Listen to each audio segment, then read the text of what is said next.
ஜோதிட வாஸ்து கன்சல்டன்ட் சென்னையிலிருந்து. இப்போ பார்த்தீங்கன்னா இந்த மாதம் பார்த்தீங்கன்னா நம்ம அந்த ஐப்பசி மாத பலன்களை தான் பார்க்க போகிறோம். அதுக்கு முன்னாடி இந்த ஐப்பசி மாதம் பார்த்தீங்கன்னு வச்சுக்கிங்களேன், பொதுவாக என்னென்னாக்கா இந்த ஐப்பசி மாதம் பார்த்தீங்கன்னா நிறைய விழாக்கள் உள்ள மாதம். ஏன்னா இந்த மாதத்தில் தான் பார்த்தீங்கன்னா தீபாவளி, பசங்களுக்கெல்லாம் ஒரே கொண்டாட்டம், எப்போ பட்டாசு வாங்கி தருவாங்கன்னு சொல்லிட்டு.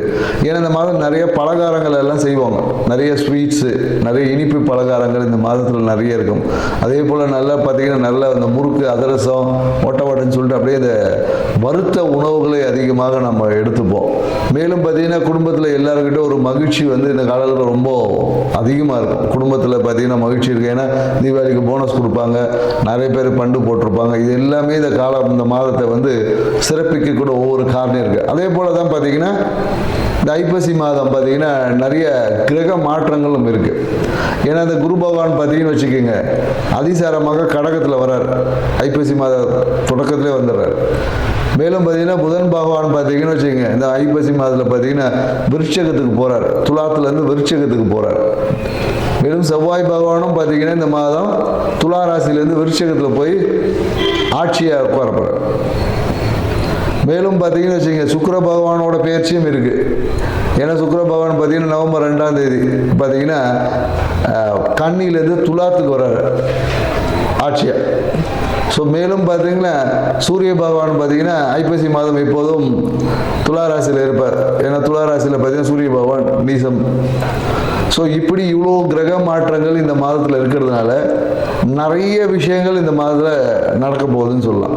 எல்லா ராசிக்காரர்களுக்கும் ஏதோ ஒரு விதத்தில் ஆரம்ப கட்டங்களில் நிறைய நற்பலன்களையும், மாத பாதிக்கு அப்புறமா சில நற்பலன்கள் குறையவும் வாய்ப்பு இருக்குது. சில ராசிக்காரர்கள் பார்த்தீங்கன்னா ஆரம்ப கட்டத்தில் நற்பலன்கள் கொஞ்சம் கம்மியாக இருக்கும். ஒரு மாத நடுவில் அப்புறமா பார்த்தீங்கன்னு வச்சுக்கோங்க, பாதிக்கு மேலே பார்த்தீங்கன்னா நற்பலன்கள் அதிகமாக கிடைக்கக்கூடிய வாய்ப்புகள் எல்லாமே இருக்குது. பொதுவாக இந்த தீபாவளிக்கு பார்த்தீங்கன்னா நம்ம யம தீபம் ஏற்றுவோம். ஏன் இந்த யம தீபம் ஏற்றணும் அப்படின்றதுக்கெல்லாம் நிறைய விளக்கங்கள் இருக்குது. ஏன்னா யம தீபம் ஏற்றி இந்த மாதத்தில் பார்த்தீங்கன்னா காலையில் தீபாவளிக்கு காலையில் சுட சுட மட்டன் சாப்பிட்றது, நல்லா காலையில் கறி சாப்பிட்றது, மேலும் கங்காஸ்தானங்கள் காலையில் விடிய காலையில் கங்காஸ்தானம் செய்வோம். ஸோ இந்த மாதிரி நிறைய நிகழ்வு எல்லாமே இந்த மாதத்தில் இருக்கும். இந்த மாதத்தில் இதெல்லாம் ஏன் செய்யணும் அப்படின்ற ஒரு இருக்குது. ஏன்னா இதுக்கு ஆன்மீகத்தில் நிறைய விஷயங்கள் சொல்லியிருப்பாங்க. ஏன்னா நரகாசுரனை வதம் பண்ணதுனால நம்ம அதை கொண்டாடுறோம் அப்படின்னு சொல்கிறாங்க. இங்கே நரகம் என்னாவே என்ன சொல்லுவோம்னா, நம்ம இருட்டு, குளிர்ச்சி, இது ரெண்டு தான் நரகம். ஏன்னா இருட்டில் தான் பார்த்தீங்கன்னா பயம் இருக்கும். ஏன்னா நரகத்தில் பயம் இருக்கும் இல்லையா, சொல்லியிருப்பாங்க எண்ணெய் தச்சில் போட்டு வறுப்பாங்கன்னு சொல்லி, அந்த பயம். அதே போல் குளிர்ச்சியில் பார்த்தீங்கன்னு வச்சுக்க, நமக்கு உடம்பு நடுங்கி நம்மளுடைய ஒரு ரொம்ப சோம்பலாக இருக்கும். ஏன்னா இந்த ஐப்பசி மாதத்துக்கு அப்புறம் பார்த்தீங்கன்னா இருட்டோட தன்மை அதிகமாக இருக்கும், பகலோட தன்மைகள் குறையும், வெப்பத்தோட தன்மையில் காற்றுலேயே பார்த்தீங்கன்னா ஒரு சில்லு காற்றடிக்கும், காற்றுல பார்த்தீங்கன்னா குளிர்ச்சி, ஈரப்பதம் அதிகமாக இருக்கும்.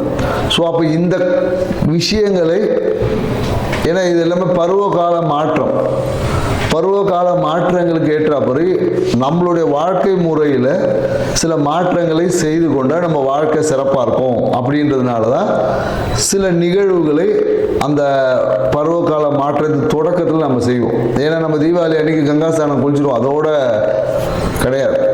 கங்காஸ்தானம்லாம் அதுக்கப்புறம் பார்த்தீங்கன்னா நைட்டு எல்லாம் 10 மணிக்கு 11 மணிக்கு சில பேர் சாயந்தரம் தான் குளிக்கிறாங்க. ஸோ அப்போ என்ன, இந்த காலகட்டத்தில் கங்காஸ்தானம் என்பதுக்கு குளிக்கணும், சுடு தண்ணியில் குளிக்கணும். ஏன்னா கங்காஸ்தானம்னாவே சுடு தண்ணியில் குளிக்கிறது தான். ஏன்னா அதுக்கு பின்னாடி பெரிய உடனே கங்காஸ்தானம்னா அப்படியே அதுக்கெல்லாம் கேட்காது. ஏன்னா அதுக்கு பின்னாடி மிகப்பெரிய மருத்துவ விஷயங்கள்லாம் இருக்குது, நிறைய இருக்குது. ஏன்னா இந்த காலகட்டம் குளிர்காலம், இந்த காலத்தில் போயிட்டு நான் வந்து குளிர்ந்த தண்ணியில் தான் குளிப்பேன்னு நிறைய வாதம் சார்ந்த விஷயங்கள் வந்துடும். ஸோ அதனால் மிதமான சூடு உள்ள தண்ணியை குளிக்கணும் அப்படின்ற ஒரு அறிவியல் விஷயத்தையும் புரிஞ்சுக்கணும். மேலும் இந்த காலகட்டத்தில் என்னென்னாக்கா வறண்ட உணவுகள், அதாவது இந்த காலத்தில் போயிட்டு நான் பழம் சாப்பிட்டாலும் சளி பிடிச்சிடும், ஃப்ரூட்ஸ்லாம் அதிகமாக இந்த காலகட்டம் எடுக்கக்கூடாது. வறண்ட உணவுகள், ஆயில் ஐட்டமாக எடுக்கணும். ஏன்னா கொழுப்புத்தன்மை நம்ம உடம்புல இருந்தால் தான் குளிரை எதிர்கொள்ளக்கூடிய ஆற்றல் நமக்கு கிடைக்கும். அப்படின்றதுனால தான் வறண்ட அந்த மட்டன் சாப்பிட்றது, வறண்ட முறுக்கு, அதிரசம், இனிப்பு உணவுகளை சேர்த்துக்கொள்ளும் போது நம்மளுடைய உயிர்த்தன்மை நல்லாயிருக்கும் அப்படி. ஏன்னா ஆன்மீகம் சார்ந்த விஷயத்தில் நிறைய விளக்கங்கள் நிறைய பேர் கொடுத்துருப்பாங்க. ஸோ நம்ம இது வாழ்வியல் சார்ந்த விஷயத்தில் ஒரு சிறிய விளக்கத்தை நம்ம புரிஞ்சுக்கணும். எதுக்கு இந்த காலகட்டத்தில் பொங்கல் அப்போ ஏன் பொங்கல் தான் செய்கிறோம் இல்லையா, அப்போ ஏன் அதிரசம் முறுக்கெல்லாம் செய்கிறதில்லை நம்ம.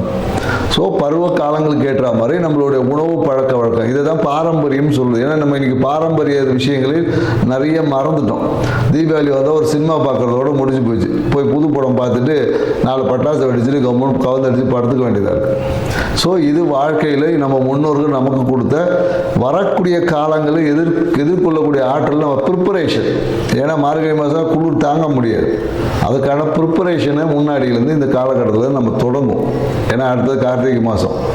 அப்போ பார்த்தீங்கன்னா கார்த்திகை தீபம் ஏற்றுவோம். ஸோ வெளிச்சத்தை, வெப்பத்தை அதிகம் பண்ணுவோம். ஸோ இந்த மாதிரியான நிகழ்வு எல்லாமே இருக்குது என்ற ஒரு புரிதலோட இந்த ஐப்பசி மாத ராசி பலன்கள் ஒவ்வொரு ராசிக்கும் என்ன மாதிரி இருக்குன்றதை நம்ம பார்க்க போகிறோம். வாங்க வீடியோக்குள்ள போகிறோம். சிம்ம ராசி பேரை சொன்னவர் சும்மா அதிருதில்லை அப்படின்னு தான் சொல்லுவாங்க. ஆனால் அது அவங்ககிட்ட கேட்டாலே தெரியும். எவ்வளோ அடித்தாலும் தாங்குவாங்க, ரொம்ப நல்லா வேண்டுற மாதிரி. சிம்மராசிக்காரர்களை பெருவாக என்னன்னாக்கா இவங்களுக்கு இந்த தானங்கள் தர்மம் பண்ணியே வாழ்க்கை பாதி விஷயம் போயிடும். யாராவது கேட்டால் இல்லைன்னு சொல்ல முடியாது. கொடுக்கறதுக்கு பேக்கெட்லேயே ஒன்று இருக்காது சில பேருக்கு. அப்போ என்ன தான் பண்ணுறது? எங்கேயாவது வாங்கி கொடுத்துட்டு அதுக்கப்புறம் அதை கட்ட முடியாமல் அவஸ்தைப்படக்கூடிய ராசியில் சிம்ம ராசிக்காரங்க டாப். ஸோ இப்படி இருக்கக்கூடிய சிம்ம ராசிக்காரர்களுக்கு இந்த ஐப்பசி மாதம் என்ன மாதிரியான பலன்களை கொடுக்க போதை நம்ம பார்க்க போகிறோம். ஏன்னா ஐப்பசி மாதம் ராசி அதிபதி 3ஆம் இடத்துல இருக்கிறார். 3ஆம் இடம் என்பது முயற்சி ஸ்தானம்.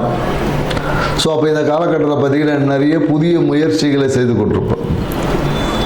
இது சார்ந்த முயற்சியாக நிறைய சில பேர் புதிய வாகனம் வாங்கக்கூடிய முயற்சிகள் ஈடுபடுவோம். புதுசாக ஒரு வாகனம் வாங்கலாமா, இல்லை புதுசாக ஒரு வீடு கட்டக்கூடிய முயற்சி எல்லாமே ஈடுபடுவதற்கான வாய்ப்புகள் இருக்குது. இந்த காலத்தில் ஒரு எண்ணம் வரும், அடுத்த மாதம் கூட செயல்படுத்துவாங்க. ஒரு எண்ணங்கள் தோன்றும் இந்த காலத்தில். ஆனால் என்னென்னாக்கா சூழ்நிலைகள் இந்த காலகட்டத்தில் கொஞ்சம் தாமதப்படுத்தும். ஏதோ ஒரு காரணத்துக்காக ஒரு இழுபறி கொஞ்சம் நிலை என்பது இருக்கும். மனம் பார்த்தீங்கன்னு வச்சுக்கங்களேன், ரொம்ப ஒரு தீராத பிரச்சனையை நோக்கி, இல்லை தூக்கமின்மையில் ஒரு மன அழுத்தம் என்பது இருக்கும். இந்த காலகட்டம் நிறைய சிம்மராசிக்காரங்களை பார்த்தீங்கன்னா அந்த குழந்தையை பிரிவதற்கான ஒரு வாய்ப்புகள் இருக்கு. குழந்தையை பிரிவதுன்னா மேபி அவங்க கல்யாணம் பண்ணிட்டு போகலாம். குழந்தைகளுக்கு ஒரு திருமண நிகழ்வு நடந்து அவங்கள விட்டு ஒரு சிறிய பிரிவு இருக்கலாம். இல்லை படிப்புக்காக வெளியூர் போகலாம். இல்லை குழந்தைகள் எங்கேயாவது டூர் போவாங்க. அந்த மாதிரியான ஒரு சிறிய குழந்தைகளை விட்டு பிரிவதற்கான ஒரு சிறிய வாய்ப்புகள் என்பது இந்த காலகட்டத்தில். அப்படி இல்லைன்னா நிறைய பேர் என்ன பண்ணுவாங்கன்னா குழந்தைக்காக சொல்லுவாங்களே, குழந்தைக்காக முயற்சி, அதுக்காக மருத்துவ சிகிச்சை செய்வது, இந்த IVF IVE சொல்லுவாங்களே, இந்த மாதிரியான முயற்சிகள் எல்லாமே இந்த காலகட்டத்தில் சிம்மராசிக்காரர்கள் ஈடுபட்டால் சிறப்பாக இருக்கும். நார்மல் முறையில் இல்லாமல் இந்த மருத்துவத்தின் வழியாக IVF IVF எல்லாம் சொல்கிறாங்க இல்லையா. ஸோ அந்த மாதிரியான மருத்துவ நுணுக்கங்களை கொண்டு குழந்தை பேருக்கு முயற்சி செய்யக்கூடிய வாய்ப்புகள் எல்லாமே இந்த காலத்தில் பண்ணாங்கன்னா வாய்ப்பு இருக்குன்னு சொல்லலாம். இந்த காலத்தில் எடுக்கக்கூடிய முயற்சி அடுத்த மாதத்தில் எப்படியாவது ஒரு விதத்தில் சக்ஸஸ் ஆகும். மேலும் என்ன வச்சிங்களேன், இந்த காலத்தில் வருமானத்தை பெருக்குவதற்கான முயற்சிகளை ஈடுபடுவோம். நிறைய பேர் இந்த காலத்தில் நிறைய பார்த்தீங்கன்னா புதிய முயற்சியில் புதிய யூடியூப் சேனலில் தொடங்குறது, இல்லை புதிய யூடியூப்பில் போய் பங்கேற்பது, இந்த மாதிரியான நிகழ்வுகள் எல்லாமே சிம்மராசிக்காரர்களுக்கு இந்த காலகட்டத்தில் நடக்க போகுது. மேலும் எனக்கு இந்த மாதா பின்னாடி கண்டிப்பாக ஒரு நிலம் வாங்கக்கூடிய, லேண்ட் ரெஜிஸ்ட்ரேஷன் பண்ணக்கூடிய வாய்ப்பு எல்லாமே இருக்குது. அதுக்காக என்ன பண்ணுவாங்கன்னா சில பேர் கோல்டு லோன் வச்சு வாங்குவாங்க. எனக்கு கொஞ்சம் பற்றாக்குறை என்பது வரும். பற்றாக்குறை வரும்போது தங்க நகை அடமானம் வைக்கிறது, அந்த மாதிரியான விஷயங்கள் ஏற்படும். குறிப்பாக என்னென்னாக்கா ஆட்கள் துணையோட செயினுக்குன்னு எடுத்துகிட்டு போய் வைப்பாங்க. இந்த மாதிரியான விஷயங்கள் அது சுப விரயமாக இருக்கும். தண்ட செலவெல்லாம் கிடையாது, சுப விரயமாக இருப்பதற்கான சாத்தியக்கூறு இருக்குது. அது நிகழ்வு எல்லாமே திடீர்னு நடக்கும், சொல்லிட்டுலாம் நடக்காது. அதனால் எப்பொழுதும் உங்களை பரபரப்பாகவே உங்கள் சூழ்நிலை வச்சுருக்க போகுது. நீங்கள் ரொம்ப ரிலாக்ஸ்டாக உட்காந்துருப்பீங்க, ஆனால் சூழ்நிலைகள் உங்களை வந்து அப்படியே நிற்க உட்கார விடாது. ஏதோ ஒரு காரணத்துக்காக இதை அதை செய் அதை செய் இதை செய்யணும் உங்களை அப்படியே சுற்றி சுற்றி ஓட விட்டுக்கிட்டே இருக்கும். ஸோ இதுக்கு எல்லாமே நீங்கள் தயாராகிக்கிங்கன்னு தான் சொல்லுவோம். இந்த மாதிரி நிகழ்வுலாம் நடக்க போகுது. அதனால் எப்பொழுதும் பரபரப்புக்கும், அடுத்தவர்களுக்கு சேவை செய்வதற்கும், அடுத்தவர்களுக்கு உதவி செய்வதற்கும், குடும்பத்தோட நலனை பேணி காப்பதுக்கும் தயாராக இருங்க, டயர்டாக இருக்காதீங்க, சரிங்களா? ஸோ அதனால் இந்த மாதிரியான நிகழ்வு எல்லாமே இந்த காலகட்டத்தில் நடக்கும்னு சொல்ல முடியும். மேலும் என்னென்னாக்கா, குறிப்பாக இந்த பெண்கள் விஷயம் அந்த மாதிரி சார்ந்த விஷயத்தில் இருக்கும்போது கொஞ்சம் கவனம் தேவை. ஏன்னா அந்த அத்தையோட உறவு இருக்கும்போது அத்தையோட சிறிய ஒரு மனக்கசப்பு எல்லாமே ஏற்படலாம், சரிங்களா? ஸோ அப்போ என்னென்னாக்கா, நிறைய பேருக்கு என்னென்னா பேசும்போது கொஞ்சம் கவனமாக பேசணும் அப்படின்னு சொல்லுவோம். ஏன்னா இந்த கம்யூனிகேஷன்ஸ் அந்த விஷயத்தில் சுற்றத்தில் இருக்கக்கூடிய ஏதாவது பெண்கள்கிட்ட கொஞ்சம் கவனமாக நடக்கணும். பெண்களுக்கு இது வந்து ரொம்ப இருக்கும். ஏன்னா பெண்கள் பார்த்தீங்கன்னா, சிம்மராசிக்காரர்கள் பெண்கள் பார்த்தீங்கன்னா யாரோ ஒருத்தவங்க பற்றி பேசியிருப்பாங்க, அதை போய் அவங்ககிட்ட சொல்லி தேவையில்லாமல் பிரச்சனைகள் எல்லாமே வர்றதுக்கு வாய்ப்பு இருக்குது. ஸோ அதனால் புறம் பேசுவது, அடுத்தவங்களோட பேசுவது எல்லாத்தையும் கொஞ்சம் குறைச்சிக்கோங்க. இல்லை பேசாதீங்க, அடுத்தவங்களை பற்றி பேசி என்ன பண்ணுறது. நம்ம பாட்டு விளையாட்டாக பேசக்கூடிய சில விஷயங்கள் ஏதோ ஒரு விதத்தில் ஒரு சின்ன அவப்பெயரை கொடுக்கலாம். ஸோ இந்த காலகட்டத்தில் பார்த்தீங்கன்னா, குறிப்பாக என்னென்னாக்கா தந்தை சார்ந்த விஷயத்தில் சிம்மராசிக்கார் அப்பா இருந்தாங்கன்னா இந்த காலகட்டத்தில் ஒரு ஏதாவது ஒரு அறுவை சிகிச்சை இல்லை அவருடைய தீராத பிரச்சனைக்காக ஏதாவது ஒரு மருத்துவ விரயங்கள் எல்லாமே ஏற்படுவதற்கான சாத்தியக்கூறுகள் இருக்குது. மேலும் என்னென்னாக்கா, இந்த காலகட்டத்தில் என்னென்னாக்கா கொஞ்சம் ஏதாவது ஒரு விஷயத்தில் ஒரு சிறிய கௌரவ குறைச்சல்லாம் கொஞ்சம் ஏற்படும். அதனால் என்னென்னாக்கா, எதுக்கும் மனம் தளராத சிம்மராசிக்காரர்களுக்கு வந்து எதையும் எதிர்கொண்ட ஆளுமை தன்மை உங்ககிட்ட அபரிவிதமாக இருக்கு. ஸோ அதனால் எதை பற்றி நீங்கள் கவலையே பட தேவை. என்ன சொல்லுவாங்க, துணிஞ்சவனுக்கு தூக்கு மேடையை பஞ்சு மேத்தைன்னு சொல்லுவாங்களே, அந்த மாதிரி தான். ஸோ எது நடந்தாலும் எல்லாத்தையும் எதிர்கொண்ட ஆளுமையை செய்து வெற்றி செய்யக்கூடிய ஆற்றல் உங்களுக்கு அபரிவிதமாக இருக்கிறதுனால இதெல்லாம் வந்து காற்றுல போகிற அப்படியே மேகக்கூட்டம் மாதிரி தான். அப்படியே வந்து ஸ்ட்ரைட்டாக மழை தூரிட்டு போயிட்டே இருக்கும். சும்மா தூர்ண மறைக்கெல்லாம் நீங்கள்லாம் யோசிக்கவே கூடாது. ஸோ அதனால் உங்களுக்கு நடக்க வேண்டிய நிறைய நன்மையான விஷயங்கள் எல்லாமே இருக்குது. அதே போல் தாயோட நலனில் ஒரு மருத்துவ விரயங்கள்லாம் இருக்குது. ஸோ அம்மாவை கூப்பிட்டு போய் அம்மாவுக்கு மருந்து வாங்கி கொடுக்குற செலவுலாம் இருக்குது. நிறைய அம்மா பார்த்தீங்கன்னா, நிறைய சிம்மராசிகள் எப்போதும் அம்மாவுக்கு மருந்து வாங்கி கொடுத்துட்டு இருப்பாங்க. இந்த மாதிரியான விஷயங்கள் எப்போதும் ஈடுபட்டு இருப்பாங்க. ஸோ குறிப்பாக இந்த காலகட்டம் நம்ம சொல்லக்கூடிய சிம்மராசிகனுக்கு வாழ்க்கை துணையோட குடும்பம் சார்ந்த விஷயத்தில் தலையே இடாதீங்க. அதில் தலைவலி, புரியுதுங்களா? வாழ்க்கையோட உங்கள் வாழ்க்கை துணை, நீங்கள் ஆணாக இருந்தால் பெண், பெண்ணாக இருந்தால் ஆண், அவங்க குடும்பத்தில் போய் மூக்க நுழைச்சின்னு வச்சுக்கோங்க, உங்களுக்கு தலைவலி தானாக வந்துடும்.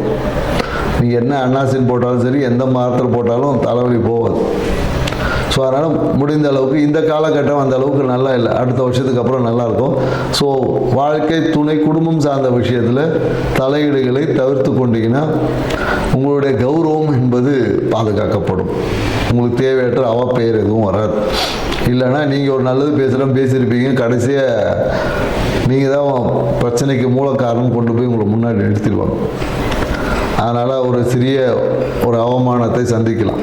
ஸோ அதனால் இந்த மாதிரியான விஷயங்களில் போகாது, மூக்க நுழைக்காதீங்க. அவங்க பிரச்சனையை அவங்களே அடிச்சுட்டு வரட்டும்னு விட்டுட்டு வேடிக்கை பாருங்கள். அதுக்கப்புறமா அதுவே தானாக சரியா.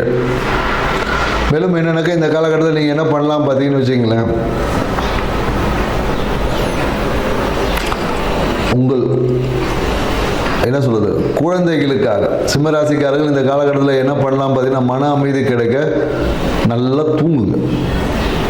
டே ஃபுல்லாக தூங்க சொல்ல, நைட்டில் நல்லா தூக்கத்தை கடைப்பிடிங்க. நல்லா தூங்குனீங்கன்னா உங்களுக்கு உங்களுடைய மனம் என்பது சிறப்பாக இருக்கும். ஏன்னா இந்த காலத்தில் பார்த்தீங்கன்னா ஆசைகளாலே பிரச்சனை இருக்குது. ஆசையே துன்பத்திற்கு காரணன்ற மாதிரிலாம் இருக்குது. ஸோ ஸோ அதனால் நல்ல தூக்கத்தை வைத்துக்குங்க. அப்படி இல்லைன்னா நிறைய இந்த இனிப்பு பொருட்கள் இருக்கும் இல்லையா, இனிப்பு பொருட்களை தானம் பண்ணுங்க. எங்கேயாவது போயிட்டு ஏதாவது கோயிலுக்கு போகிறீங்களா, யாருக்காவது இந்த தீபாவளியில் ஒரு 4 பேருக்கு ஸ்வீட் வாங்கி கொடுங்க. இல்லை குழந்தைங்க எங்கேயாவது போனீங்கன்னா வீட்டில் ஏதாவது நண்பர்கள் குழந்தைக்கு போகிறீங்கன்னா ஒரு 4 சாக்லேட் வாங்கிட்டு போய் கொடுங்க. இந்த மாதிரியெல்லாம் வாங்கி கொடுத்தீங்கன்னு வச்சுங்களேன், இந்த ஐப்பசி மாதம் உங்கள் வாழ்க்கையில் மிகுந்த மகிழ்ச்சிகளை அள்ளி கொடுக்கக்கூடிய ஒரு ஐப்பசி மாதமாக இருக்கும். உங்கள் அனைவருக்கும் தீபாவளி திருநாள் நல்வாழ்த்துக்களை சொல்லுகிறேன். நன்றி, வணக்கம்.